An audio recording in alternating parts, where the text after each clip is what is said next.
Hello, Qualiters! Sejam bem-vindos a mais uma aula desse módulo de Bug Tracking.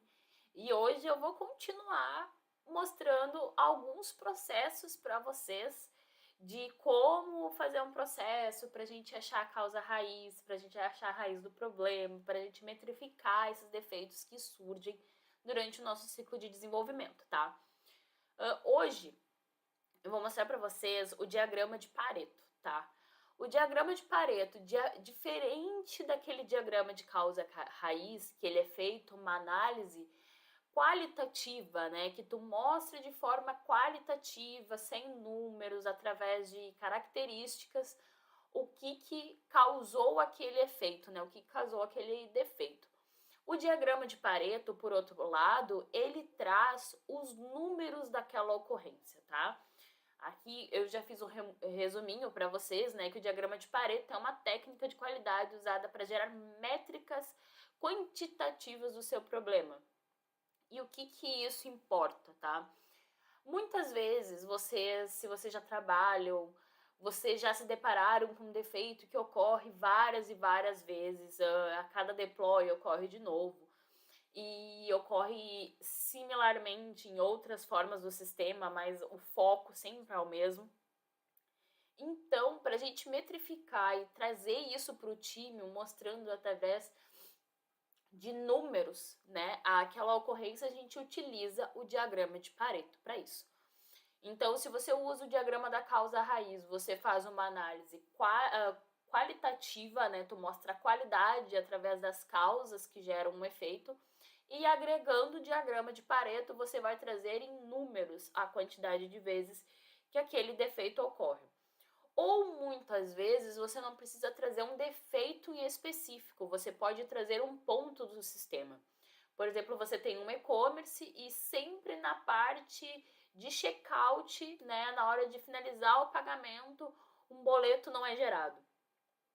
Então, ou um boleto não é gerado, ou algum dá um problema para verificar o código, ou não reconhece o cartão, ou não reconhece o CVV. Então, tipo, vocês têm vários defeitos ali envolvendo o checkout e você pode taguear, né, que a gente chama, você pode taguear os defeitos falando de componentes.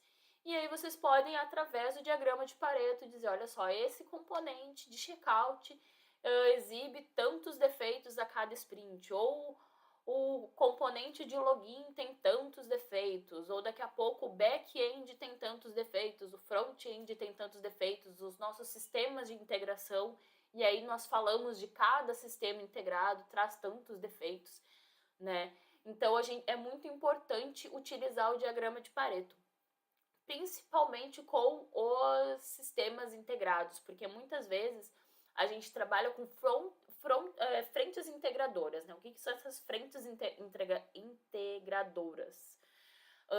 Por exemplo, para o checkout, a tua empresa não vai desenvolver o checkout, a tua empresa vai contratar uma outra para fazer o redirecionamento desse pagamento, né? Porque aí a tua empresa não precisa se preocupar com essa parte de checkout, a não seja que seja uma instituição financeira, né? Aí, obviamente, um sistema é desenvolvido por ela. Mas, por exemplo, você trabalha no e-commerce, provavelmente vão utilizar não estou sendo patrocinada, mas é muito utilizado a Vtex. A Vtex é uma empresa muito utilizada para meios de pagamento. Inclusive, eu já trabalhei com ela. Aí para o teu sistema de banco de dados, os teus produtos vêm de um outro servidor. Então, você ter isso identificado, categorizado nos seus defeitos, é muito importante. E essas categorias vão ir surgindo com a diagrama do causa e efeito que a gente viu na última aula, porque vocês vão começar a descer o nível, né, das categorias e vão começar a conseguir ver essas categorias. E aí, por consequência, os próximos defeitos que forem sendo abertos vão estar categorizados e essas categorias podem ser usadas no seu diagrama de Pareto. Mas, sem muitas delongas, eu peguei um exemplo aqui da internet do que seria esse diagrama de Pareto. Tem até o linkzinho, vocês vão olhar no material extra da aula, essa apresentação vai estar disponível para vocês vão poder clicar nesse artigo e vão ver mais sobre o diagrama de Pareto também, que eu achei super simples e intuitivo para explicar. Então aqui eles mostram um gráfico de Pareto onde do lado esquerdo do gráfico vocês conseguem ver de forma numérica as ocorrências. Quantas vezes aquilo foi visualizado e registrado no sistema.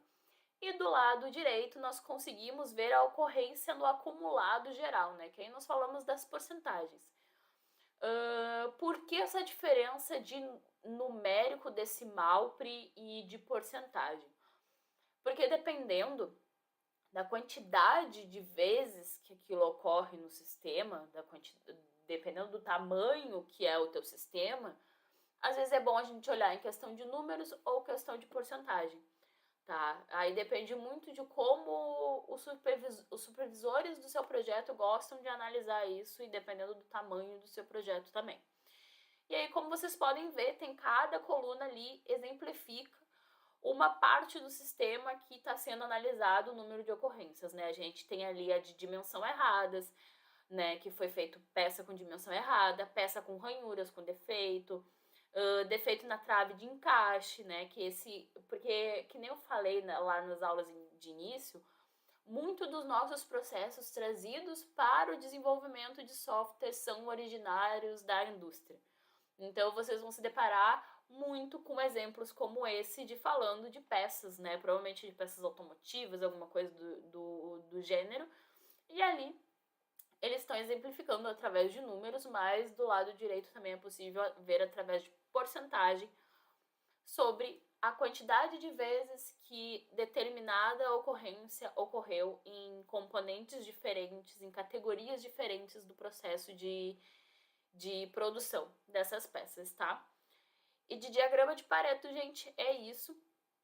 Ele é uma métrica essencial para quando você começa a categorizar defeitos e começa a realizar o processo de criticar o software, porque quando você, diferentemente de você trazer um defeito específico, quando você traz em números a quantidade de vezes que gerou uma ocorrência naquele ponto do sistema, naquele componente do sistema, naquele sistema integrador do sistema, as pessoas se chocam, porque é diferente de falar assim, atrasei por causa do defeito tal, né? Que isso acontece muito.